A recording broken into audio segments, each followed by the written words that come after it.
real conversations, and some hard truths. Gangs, drugs, and guns. Giving a voice to those willing to sacrifice.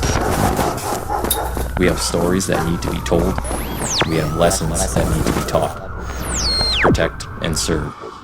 Welcome to The Quiet Professional. Hey everybody, welcome back. Nathan Romas with you.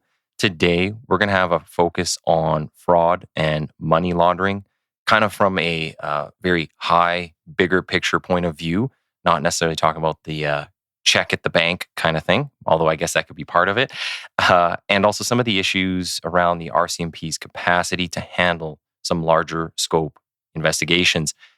For that, I have Garry Clement on the program. Garry is a financial crime prevention expert and advocate with a combined 50 years of experience. He originally started with the RCMP in 1973, spent over 34 years in policing. He was an undercover operator in some of the highest levels of organized crime. Eventually, he rose to be the national director for the RCMP's Proceeds of Crime program and was a liaison officer in Hong Kong. Garry has received recognition from partner agencies such as the U.S. Drug Enforcement Administration and the CIA. Now he's the chief anti-money laundering officer for VersaBank and author of the new book, Undercover: Inside the Shady World of Organized Crime and RCMP, which I just posted a book review about. It was really good. So if people want to get into Garry's career and see some of the high-flying, like blast right through all the cool UC things you did, definitely pick that up, and I'll put up a link when I get the episode live. But welcome to my guest, Garry. Thank you very much, and I appreciate this very much. Yeah, I'm glad to get you on here. I see a lot of your work on LinkedIn, so you put up a lot of things there. Obviously, going through the book, we're going to get into this whole money laundering thing because there's a ton of it. I don't think anyone's paying attention to a lot of it. So I guess you're the guy to talk to. That's what I've been told. So yeah, we'll get into all that. Maybe we can just kind of start though, for people who don't know you, just talk a bit about yourself, where you come from, and how you got into this crazy mess of things. I'm your typical small town boy. I grew up in southwestern Ontario, in a little town called Hansel. My dad was in the farm machinery business, so we were in a very rural area. And it's one of those things. I grew up in a town where it takes a neighborhood or a community to raise a child, and believe me, that's the way it was. And unfortunately, we've got away from that. I think you'd agree that just doesn't happen in today's world. And then in my grade 12, we moved to Elmira. And at that time, I got involved with a group that was focused on prevention of drug trafficking. Because of my age, I was in grade 12. I ended up being the vice president of this group, and I had always been. If you looked on my wall as a kid growing up, I was covered in pictures of RCMP on horses. I think I was in bunk beds with my older brother, and I think my whole wall was covered where I was pitted in. But I was also very inquisitive, and I got nicknamed by my dad, Sam Spade. It got shortened to Spade, and that actually stuck. If you talk to anybody from my hometown, they only know me as Spade, and that's sort of how it stuck, because I asked a lot of questions about a lot of things. And when I got into drugs, because I had seen some individuals in the school I was in, how they got involved, and some of them got involved with LSD and went on some real bad trips, ended up really affecting them, and probably still has affected them to this day. And I became really anti-drugs. I did a lot of reading on organized crime back when I was in high school, and I really at that point decided that two things. One, I really wanted to make a difference. I fought in preventing a lot of the drug trafficking that was going on. Very naive, I must admit. And the second thing was I really wanted to take on organized crime. There was a girl in our school at that time. Her dad was involved with the Italian mafia, and he was found in a gravel pit shot. So, Wow. I got a very early indoctrination what happens, and I just decided that had to change. And also, there was an individual lived down the street from us that was vying to get into the Hells Angels motorcycle club, and one of the things he had to do was assault a police officer in order for initiation, and all of these things really, for me, hit home that there has to be some control on what's going on in society. So Yeah. I guess that's what sort of pushed me to go into policing. Um, Obviously, it wasn't anywhere near what I thought it was going to be as far as being able to accomplish anything. But, I still felt we can make a difference if everybody works together. And if you go back in the early days of the RCMP, when I went in and was in Vancouver Drugs, for instance, we were over 100 members. Mhm. We worked very closely with our policing partners in the Lower Mainland. We had an ability to go out and take on just about any level of organized crime at that time that we're in, focusing on drugs, and we're very successful. So it was good to see. We probably were a leader in the world as far as our undercover programs. We did training internationally on it. So we at that time there was investment in policing. Mm. Our management recognized, although I think some of them tolerated us because they didn't feel we should be have long hairs and beards. I can remember a couple of the senior officers really being critical, but we still survived in spite of them, is what I would say. And that, unfortunately, after my time going into Ottawa, after my undercover operation in Vancouver, there was a contract put on myself and my family. We moved to Ottawa. And fortunately, I worked for a boss, a guy by the name of Rod Stamler. I have the greatest respect for the man, and we all meet certain individuals in our policing career that we have a great deal of respect for. And Rod was one of those. He, in my view, was ahead of his time. He would have made one hell of a commissioner. Mm. I think he would have brought the force far into the 21st century had he been permitted to go up the chain. But Rod brought in, when I got there, we focused on how do we stop, because one of the things that I can remember, one of the first conversations I had with Rod, I'd gone through all these court trials for all the individuals that we had taken down, and we had taken down some very high level organized criminals in the Vancouver, connected through to Montreal. Yeah. And I said to him, what have we accomplished? We got a flash in the pan of being able to go to the media and say, look what we did. Mm. But all of these guys went to jail, kept all their money, and will be coming out and probably earning tremendous interest on their investments. And so what really have we accomplished? And Rod decided that let's go after the proceeds of crime. And at that point in the under Section 312, it was an offense to have proceeds of crime, but there was just no legislation allowed for the seizure of intangibles like bank accounts, et cetera. But Rod was still proactive and said, we're going to test the law. We're going to push it to the limit. And we started out with 14 individuals and ended up going to 19. I was in that second group, ended up taking over the unit. And it was really an interesting time because we traveled right across Canada.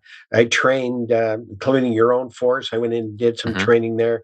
We trained every large law enforcement agency in this country. And everybody from the fraud sections and the drug sections saw this as, yeah, we got to do this. This is something we all got to do. Well, and I just want to jump in real quick because you Sure. bring up a really good point. And I've said this many times on here before, even to this day. So we're talking, you're going through the 80s, right? And into the 90s. And even to this day, we have a lot of the bad guys who say, I don't care about the criminal charges. I know my lawyer's going to get me off on something. And that's now to do with like Stinchcombe and the Jordan decisions. There's issues around that. But when you take the money and then in addition to the money, the social aspect. So you make me a social leper, and I can't go out and hang out with my friends and get the girls at the club, or well, guys now, because there's a lot of girls involved in org crime. So you just make them basically a shut-in, and they can't spend the money, and that's where you absolutely crush crime. But a lot of people, like, we don't have a lot of the tools, I'll say, to deal with the money side of things, especially at like a municipal level. I don't think it's as robust as it needs to be. But in your book, you talk a lot about like the power that you have in how many people you have and being under. I think there's one part where you mentioned you need something like 350 people across Canada, but you had like 200, and that continues to this day. People aren't aware of that. I actually just had a presentation 2 days ago. Someone from F Division came out and did a presentation on money laundering and proceeds of crime. And they mentioned the exact same thing. I think they were saying their unit's like 7 people, but it should be double that. So it's still the same issues keep going around and around. So, sorry, go ahead. It's unfortunate because if you look at the early 90s, they started what they called the Integrated Proceeds of Crime Program. And the Integrated Proceeds of Crime Program provided, initially it was called fence funding. In other words, it was totally under proceeds of crime, the Integrated Proceeds of Crime Unit. And we had to report back to Treasury Board and what we did with that money. And it allowed us to bring in our municipal partners and our provincial partners and actually pay them. Pay for their salaries and pay the investigative expenses. And I can tell you, we had prosecutors. I had tax in my unit, and it worked really well. Just like you were saying, it. We were able to go and sit down with, defense counsel. We'd lay these charges, and we just simply sit there and say, we want all the assets. And I can remember a couple of times the lawyers saying, well, you're not going to prove this. And we had our tax partners with us, and they would say, well, no, but your client's going to owe X amount of dollars, one way or the other, to tax. And they would say, okay, make us a complete offer. What do you want? Mm-hmm. And we ended up with a lot of guilty pleas, and the satisfaction you get. One case in particular really hits home, and this, I think, is, sort of for an officer, you get a big smile on your face. We took down this cocaine trafficker, very large, doing multi-kilos, and we went out and seized his yacht. Mm-hmm. And the look on his brother's face when we hopped in the yacht to drive it down to the dock, the company dock, was unbelievable. And those are the things you never forget. And that's where, you put their Porsche on back it up, hook it up, put it on a truck. That's what hits home. Yeah. And that's what this is all about. The sad part is today that the federal government has, in the last 15 years, failed to finance the needs of law enforcement. I'm not just saying RCMP. The RCMP management, because they didn't get extra funding, eroded the specialized units. Contract policing became the focus. And that's why I'm a very strong advocate. And I know the association says, oh, we can do it.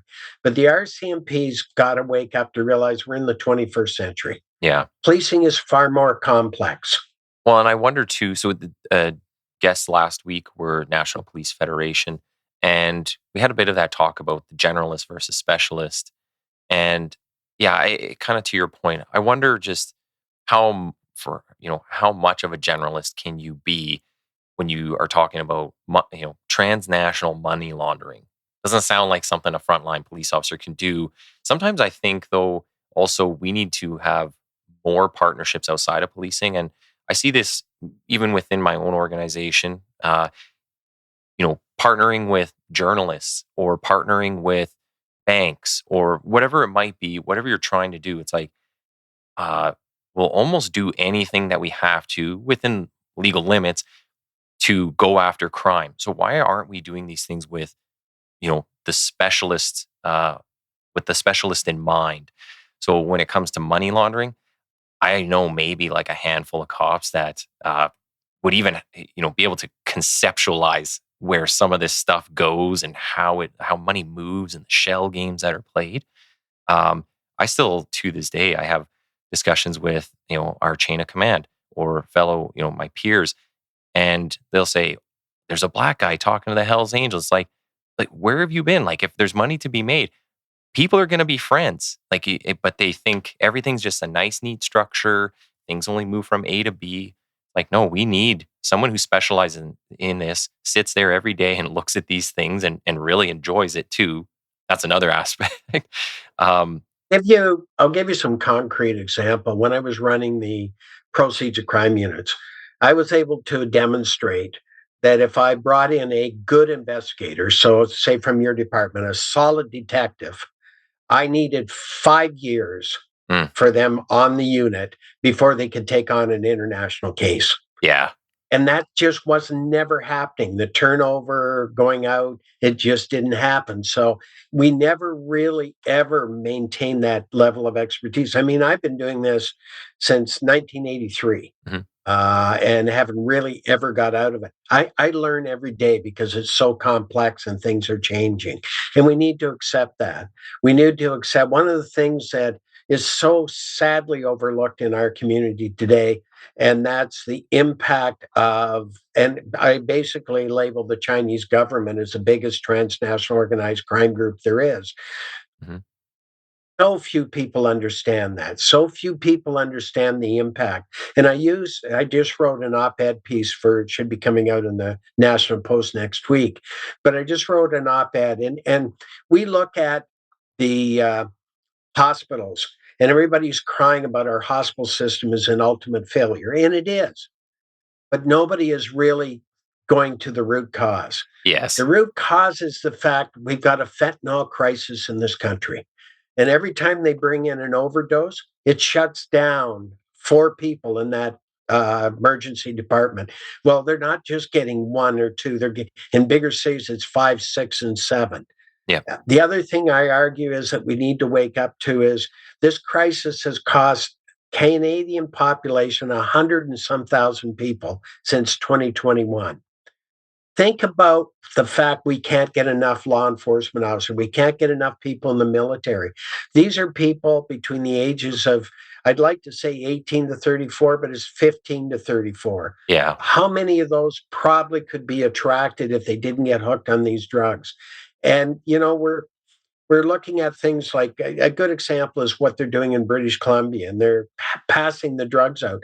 Well, these drugs now are being not being used by the users because they're not strong enough. They're being sold to students. That it was evidence has shown in Portugal it was a dismal failure. We really need to accept that we've got to get a handle on this stuff, and we've got to understand that we're losing badly. And so you look at the crime problems you have. Mhm. How much of it is related to drug trafficking? Yeah.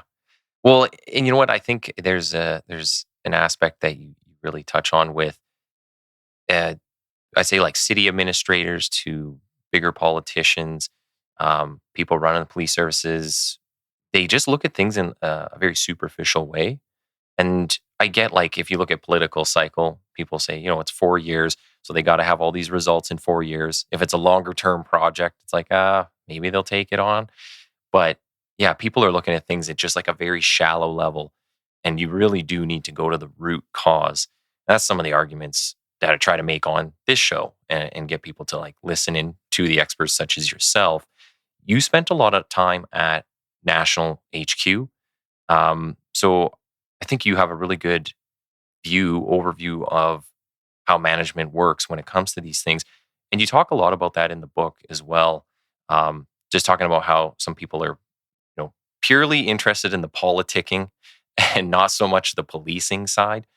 Um, I'm guessing your opinion would be the same even today, that it hasn't changed very much. I would agree with that, but I'm wondering like what's your view on today's situation when it comes to specifically the administration of these larger police services? Now, stop and think about it. And I was a chief, so I understand even the municipal side of it. In fact, I was headhunted to go to Calgary, and I turned it down. It's I think what you got to look at is, first of all, the commissioner of the RCMP is a deputy minister. Hmm. So right off the bat, that's a conflict of interest. He reports to government. He's part of government. So and I don't think people understand that. Um, I believe it should be a neutral board that is they report to, very much like in a city. It shouldn't be a mayor that you report to, and you shouldn't be at the will of the mayor. It's got to be a neutral board, and operations have to be carried out unfettered. Administration, yes, you've got to have oversight, but operations should be 100% unfettered. Unfortunately, very much like the RCMP commissioner, far too many chiefs, and I could cite example after example, are too busy playing politics than doing their job. And I think that's where policing has suffered immensely. Mhm. I think there is things that we can do in this country. Wouldn't have said this a few years ago, but I'm a firm believer. Look, we're losing the war and war battle, call it what you want, on transnational organized crime. We are a haven today for transnational organized crime. So let's allow police forces to keep some of the spoils if they invest in it to take them on, because the RCMP is Mhm. not in a position to do it. We've got to have some incentive for municipalities to do this. And I believe that's one way to do it. I believe that the government today, if we're going to be successful at all, really needs to look at all the gaps in our legislation. And I guarantee I could put together a panel of 10 people Mhm. and we could come up with all the gaps. And you mentioned it, Stinchcombe, Jordan, all of these things put so much pressure on how to do these transnational organized crime investigations. We should have a RICO type statute, which allows almost like a civil type forfeiture unit. Yeah. We need to have fraud statute for wire fraud, because you just about tie anything into wire fraud. And we need the judges to understand that we're dealing with criminals. We're not dealing with people that's going to come out and you can put them out on bail, is going to say, okay, I was bad, I'll be good now. You know it, I know it, it's not happening. Yeah, I don't want to see build 100 new prisons, but damn it, if that's what it's going to take to get this under control, then we should be doing it, because society is paying a price like never before.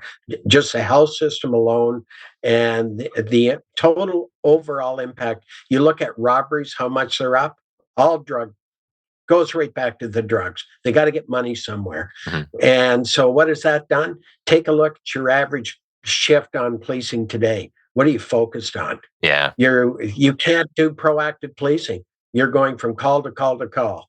And why is that? Because it's the state of our societies today, and we need to get a handle on it.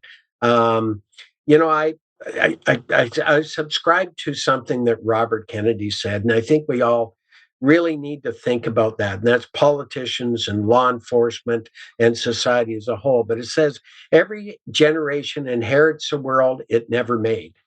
And it does so, it automatically becomes the trustee of that world for those who come after. In due course, each generation makes its own accounting to its children. Mhm. And I look at that, I look at my children and my grandchildren today, and I must admit, I'm almost ashamed to admit what we're going to leave to them. We're leaving a debt load, something terrible. We're leaving a crime problem, something terrible. And nobody seems to want to focus on reality. Like you said, politicians focus on how do I get elected in the next election? Well, they need to pull their head out of the sand and recognize that we have a problem in this country.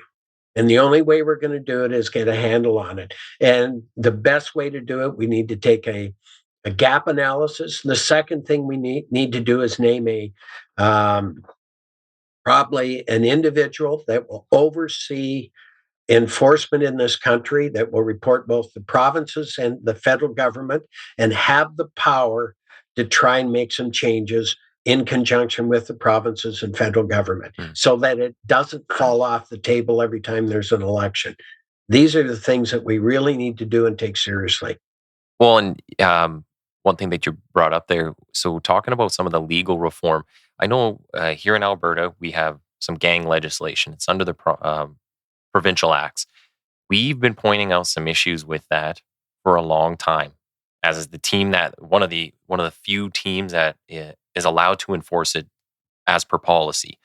And we've been pointing out all these issues, and everybody keeps telling us, well, it's weak in this way, or it won't work in that way. There's going to be a challenge to it. It's like, then why aren't we fixing it? And I've been on this team for 5 years, and nobody's been trying to fix it. And then we just did a training day a few weeks ago, and someone at the front's presenting on it and saying, well, there's this issue with it and we need to change this and don't do these things. Yeah, we've been talking about this for 5 years. I just wrote a paper to give to my boss, pass through the chain of command. It's like, we've already pointed all this out. Nobody's wanted to do any of the work. So where do we find these people that actually want to do some of the work?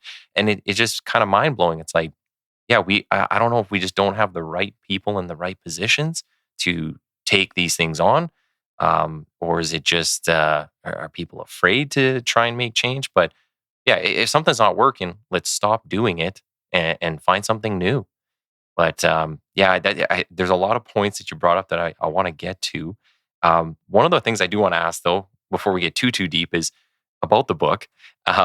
Why now? So, what made you decide to bring this out now? Because I think it's timely, and it's speaking to a lot of the issues we see. So, what made you kind of decide this is the year? I have been encouraged, Nathan, to write this book probably for 20 years. I've known, as you probably gather from the book, I know a lot of journalists, and I was very open with the media, sometimes to the chagrin of my superiors, but that's just the way I was.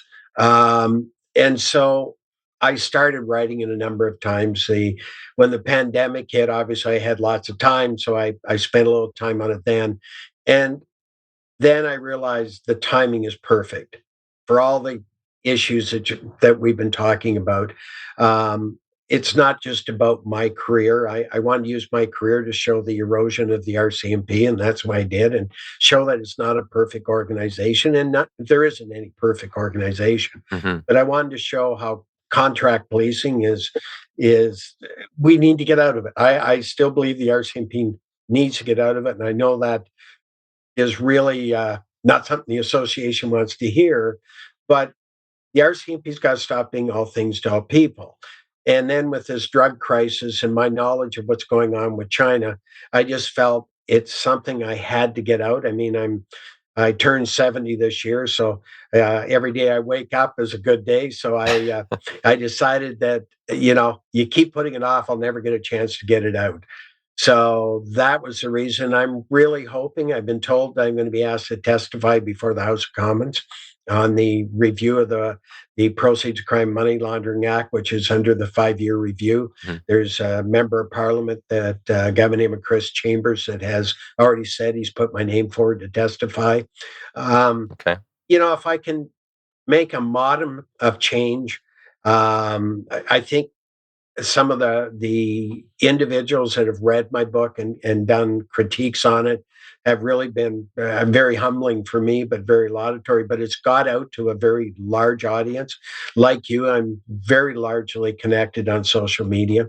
So I'm trying to use all of that to get the messaging out, doing a number of presentations. And, I really hope that we can get some momentum in this country to take this seriously, because law enforcement, I sympathize with law enforcement officers today that are committed, because it's a frustrating existence. You know it has to be done, Hmm. but you can't do it for a number of reasons. We got to change that. We got to put it back that, I've said for years, and the best example I've is when I started in 1973, traditional or the outlaw motorcycle gangs, they were street thugs, much like the street gangs that you compete with today. I watched them grow into a multinational criminal organization. And that's a failure Yeah. of law enforcement. That should have never, ever happened. Yeah. And those are the things you look at. When are we going to start taking this seriously? Because it does impact us. And we have a very naive population, so that's why I've done a lot of TV interviews. The public has to wake up to this. Yes. This is serious. Yeah, and that's a big thing I want to touch on is how do we educate? Well, I guess one is the education piece. How do you educate the public? Because this is a very big concept topic in a lot of respects. A lot of people don't even know what's going on outside their small town or whatever. Now you want to talk to them about China halfway across the planet and their ideologies and everything, and then it trickles down. But how do we get people to care about this and make it an issue for them? And as I was just saying, I think education is a big part, but also showing them where people can really see it contextualized is in the day to day. So it's like you wonder why your banking fees are so high because they pay millions, hundreds of millions of dollars to security companies to make sure that someone isn't going in and hacking your account. And not to say I'm sympathetic to big banks. I think there's issues there too, but I can understand why we have fees for things or why things cost so much now. People got to pay for all these different things because there's crime out there, and safety and security, right at the base of Maslow's hierarchy of needs, something we can't do without. So you're going to have to pay for it. But if we've allowed these things to just kind of fester and grow and get out of control, well, it's going to cost more, to get rid of this thing that's already got roots than it would have been to foot the bill in the first place and at least try to keep a lid on it, if not wipe it out completely. So, I think, Nathan, and that's why I'm hoping this piece comes out in the National Post next week, because I'm almost using shock and awe. mhm, We got to shock the public consciousness, yes. and one of the areas that I think does it is our whole medical system, Hmm. and letting people realize. And one of the individuals I work with, the chief operations officer, his wife is an emergency doctor and in London, Ontario. And she's told me how many times that the emergency department gets shut down because of overdose coming flying in, and they have to go to those right away. Well, what about the heart attack victim? What about the stroke victim? All of those end up being almost secondary because of a drug overdose problem. We need people to understand that what is the root cause? The politicians are saying, and everybody else saying, we don't have enough doctors. Hmm. And but let's look at what shuts down the emergency department. I watched a show one night of people being rushed into emergency that have gone through an overdose. It took 5 medical professionals to deal with that overdose. Yeah. Well, think about that in an emergency department. Well, and is it more we don't have the numbers? And you could say the same thing about police. It's always more bodies, more bodies. But are the bodies doing the right job? And do they have the Exactly. effective tools and technology, right? Do we have to invest more, work smarter, not harder, and not just throwing bodies at an issue? So yeah, you're talking about the emergency room. Well, if doctors didn't have to we didn't have to send 5 of them to deal with this drug problem, then maybe that's 5 heart attacks we're taking care of at the same time, right? Exactly. Yeah. And it's something would be interesting to really look at the stats on that. And I don't have all the stats, and you don't really hear any doctor coming out and talking about it because it's probably not politically correct. But we should. Yeah. We need to look at these things. And it's we look at all of the, and I'll use the term, all of the woke processes to deal with this drug situation. Hmm. And look, like you, I'm sure I believe in the Charter of Rights and all of that. But I go back to the opium wars that happened in China. And that, as you know, was really created by the British. And just about annihilated the Chinese population. How did they overcome it? Well, it was forced treatment. Hmm. My daughter works in the mental health field, and probably 80% of her clients are drug users. Yeah. And, you know, you can't, half the time she's having to get them formed because there's no way of managing them. They don't look after themselves. That's a heavy drug user. And this idea, well, we'll hand them more drugs and that's going to solve the problem. I mean, I've I've watched hypes with the rig in their arm, the smile on their face, and they drop dead because it was a spike drug.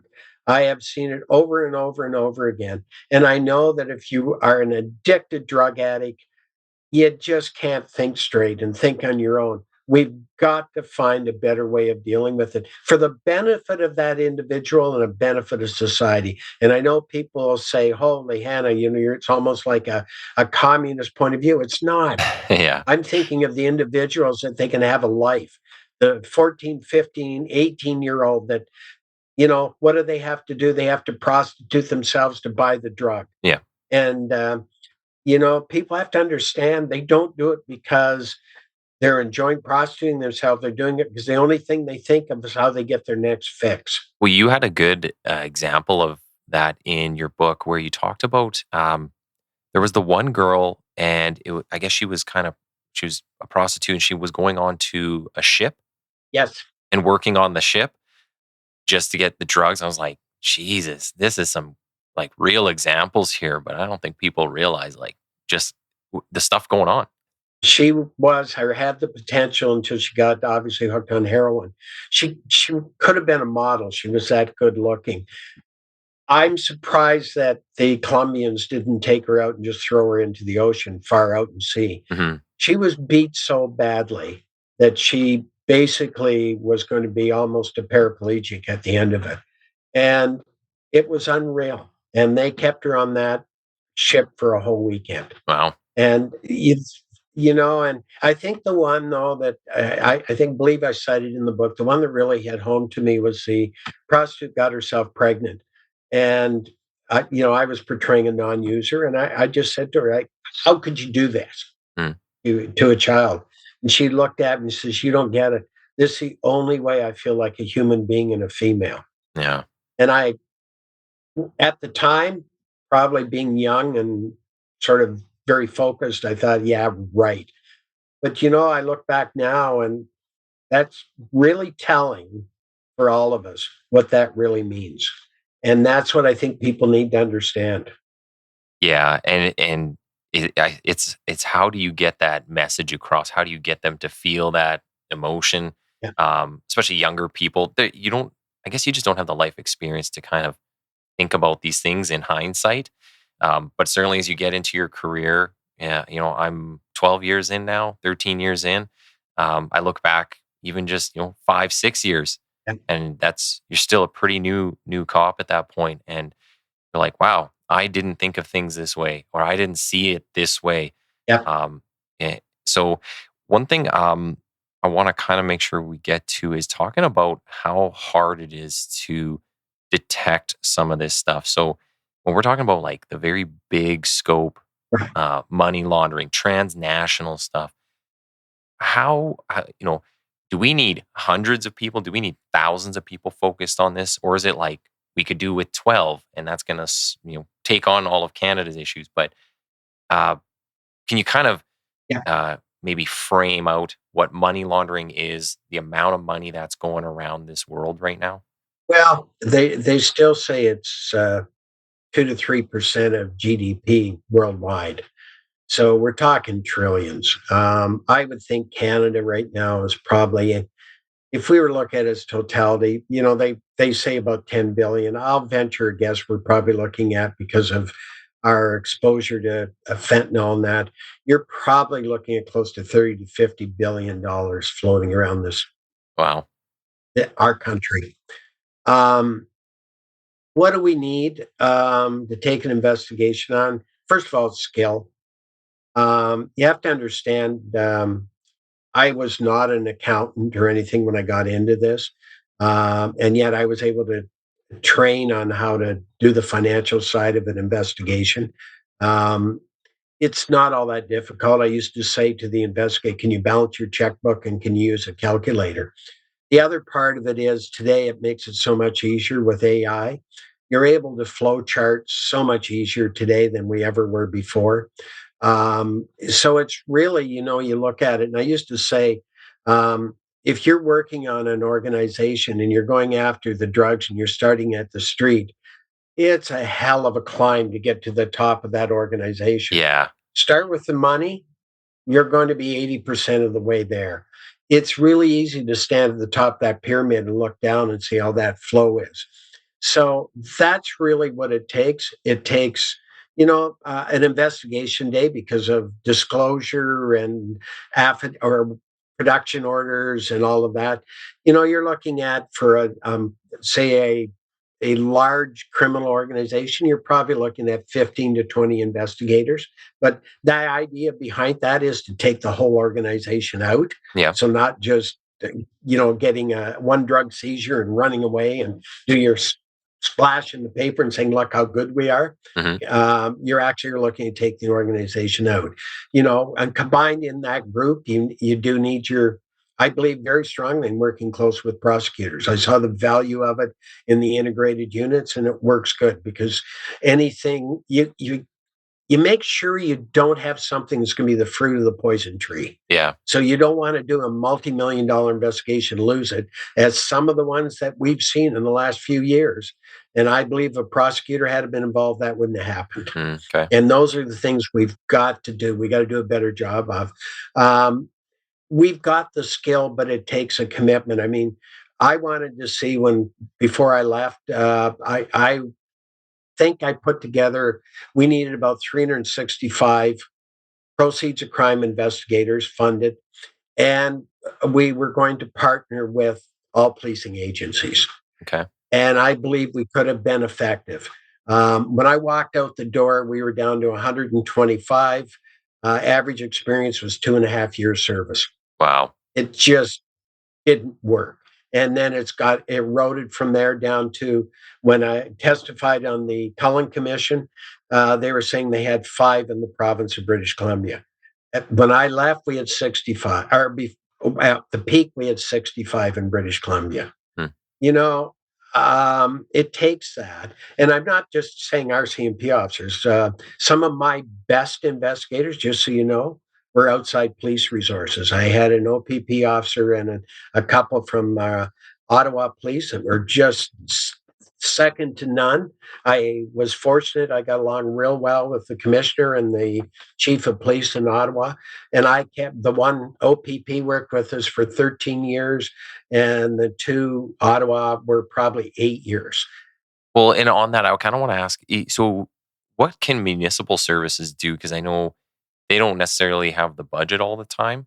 Even the bigger ones, when you think like Edmonton, Calgary, sometimes it is still a budget issue. Oh, yeah. So is it always looking at a partnership with the RCMP or another organization? Well, where it worked in the United States is the Drug Enforcement Administration had a it still does, I think, but they had a very large budget. Mm-hmm.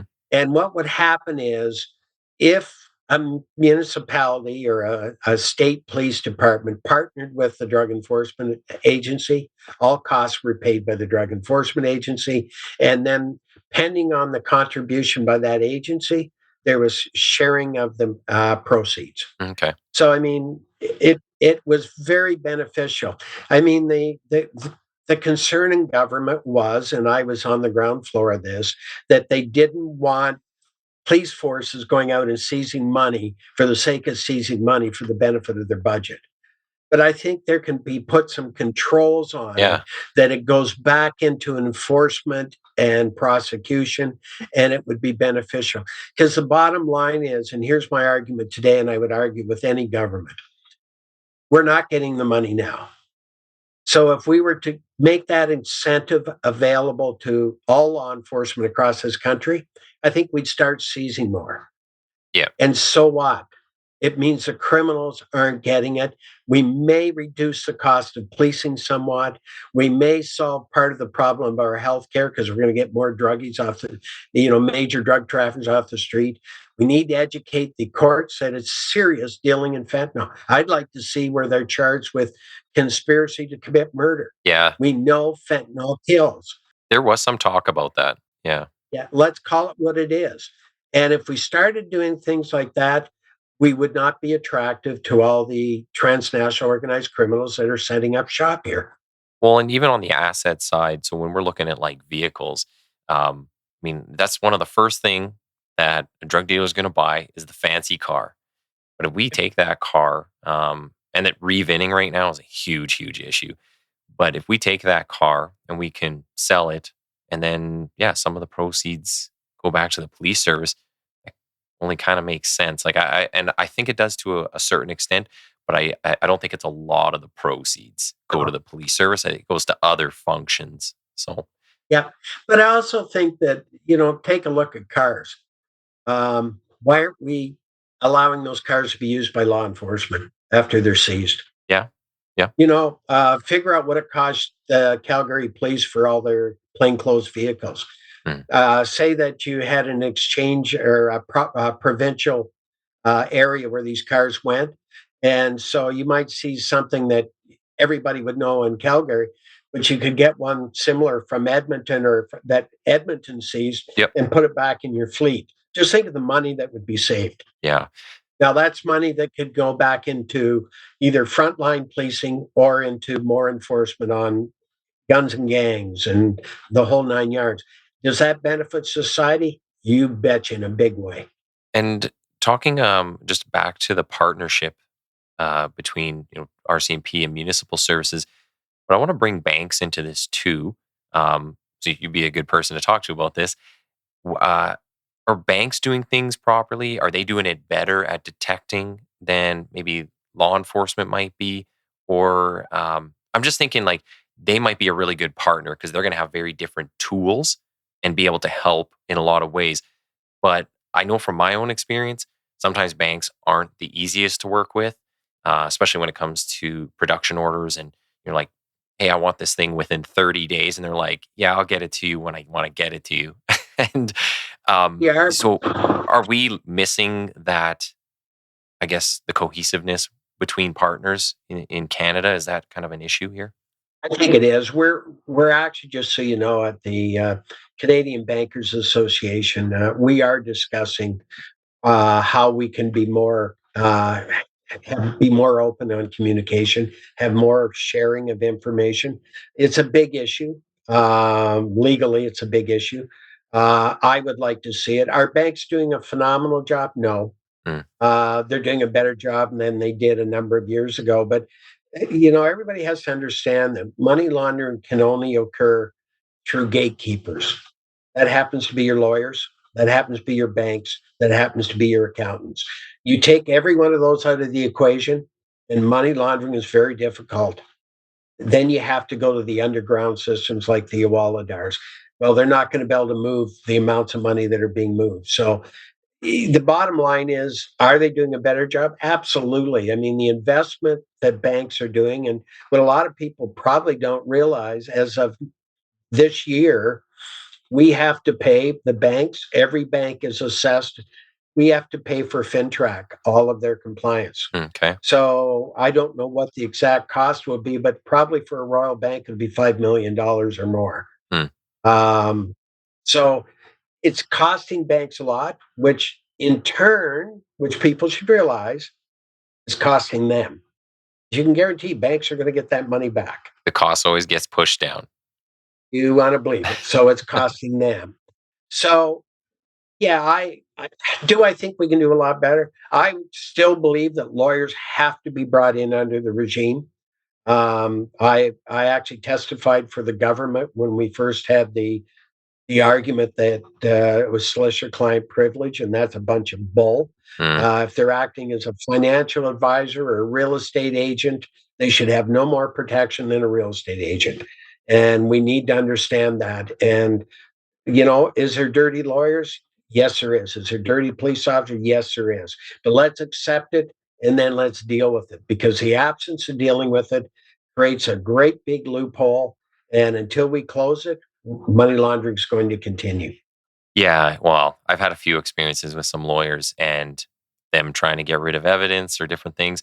And if you try and talk to chain of command about that, and this is like a few years ago, talk to chain of command about that is like a no-go zone. It's like, we're not even going to deal with that, all the privilege stuff and this and that. And I'm like, why don't we take the stuff, get the warrants or whatever we need to, and then take the stuff.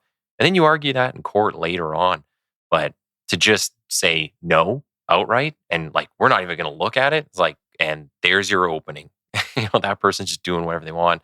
Actually, and speaking about some of the lawyers, I would encourage a lot of people to pay attention to some of these bigger stories when it comes to like drug trafficking, the money laundering, and look at the names of the people in there and just find the connections. It's not hard.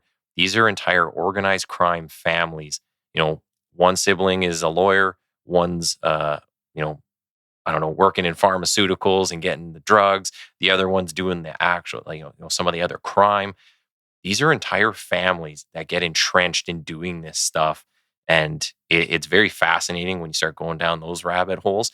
But I need people to pay attention to who's, putting out the narratives. Oh, none of my clients are drug dealers and none of my clients did this. Well, that guy himself was probably doing some criminality. So just people need to keep that in mind. And that's actually something I'm surprised has never been impressed upon the media themselves. I know there's journalists who look into that, but like the big mainstream media, I think we need to change some of their tune a little bit and say, like, you have a part to play in this as a partner as well with law enforcement. And you need to start like helping the public and helping us. I mean, they've got a lot of power, they got a lot of reach. Why aren't, as police services, why aren't we trying to, I don't know, build an effective relationship with them? Is that something, throughout your time at HQ or being a police chief, do you ever see like, is that even possible? And I know nowadays, I think a lot of people just say there's not a chance in hell. The media is not the most friendly with police, but is that something that you ever saw or kind of came across? Fortunate for me, I had a number of investigative journalists that I had a lot of respect for. Julian Schur, he wrote the book, The Road to Hell, on the motorcycle gang. I agreed to be interviewed for that book. Um, I can go down a whole list of investigative journalists. They're not all the same, and you got to be careful. But Hmm. I believe that investigative journalists can do real good. And like you say, they can get the message out. Sam Cooper is somebody I'm sure you've heard of that Yep. Sam has done a wonderful job. His first book, I probably spent 4 or 5 hours sort of educating him for his first book. Why am I doing it? I just want to get this message out. And the more people we can educate, the better off we're going to be. Are we making a difference? Yeah, I think we are. There's unfortunately the politicians, and I'll be testifying to that. But if you look at, and take China, which is one real bugbear for me, but if you take China and you look at how Power Corp and how many politicians, I think I say in my book, Yeah. it was a retirement ground for the Canadian Business Association or the Chinese Business Association. It's a sad thing, but it was. Yeah. And I don't think they went into it believing that China was doing what it is, but it is. And we now know this. And yet we still got some of them that are still ingratiating themselves with them. Those are the things we need to wake up to. Actually, when I was in Hong Kong, I forget, this was 91. I forget who your chief was, but he and the mayor were opened up, were present for the opening of this Chinese community center, Okay. and they were standing in front of a triad altar. And as I said to them, what they don't realize is the message that sends within the Chinese community. Yeah. And those are the type of things that I think we all have to do a better job. But can the media do a better job? Yeah, they can. Unfortunately, a lot of the legacy media, it's so much about revenue, to get them to write something that's somewhat controversial. And I'm using the example. I'm trying to get this op-ed piece Hmm. published. And, I don't know how many times I've been back and forth and, well, can you back this up? Can you back that up? And it's all you have to do is pick up, do a little reading and you'd know that it's being done all the time. So that's the type of thing. But, you just don't quit. I mean, what you're doing and getting some of this messing out, that I think pays dividends and eventually people will start to listen. Yeah. And, I'm always yelling about stuff at work. So I think people are used to me now. Um, One thing I do want to just, with like the last few minutes of our time, just Yeah. to paint a really big picture for people. So we've talked a bit about China, but Do you have any experience in dealing with stuff coming in from Iran or North Korea? Like, how big is this issue? And then is there, I think there's been a little bit more attention to the political organized crime connection when you look at like India and talking about hits being put on people. I think that's starting to come out now, but can you kind of describe or contextualize a little bit of that? Well, Iran, I did a number of interviews on Iran. I had a Iranian businessman that I got to know very well, and I did some work for them. And that's when I learned how much money laundering was going on after we put all the sanctions on Iran. Mm. And we didn't stop. The money just kept flowing. Oh, really? And they were buying all kinds of real estate. And I walked down the street one day on Young Street, north of the 401, with this individual. And I don't know how many he pointed out, probably 20 businesses. None of them registered MSBs. All were moving money. And it was a free flow of money going back to Iran and coming into this country. The same was happening in all right across Canada. It was happening in Calgary. It was happening in British Columbia. Mm. And those are the things, but it's not just the movement of money. A lot of it was criminal proceeds. And so, what we're doing is we're supporting a criminal diaspora, and that's exactly what is happening.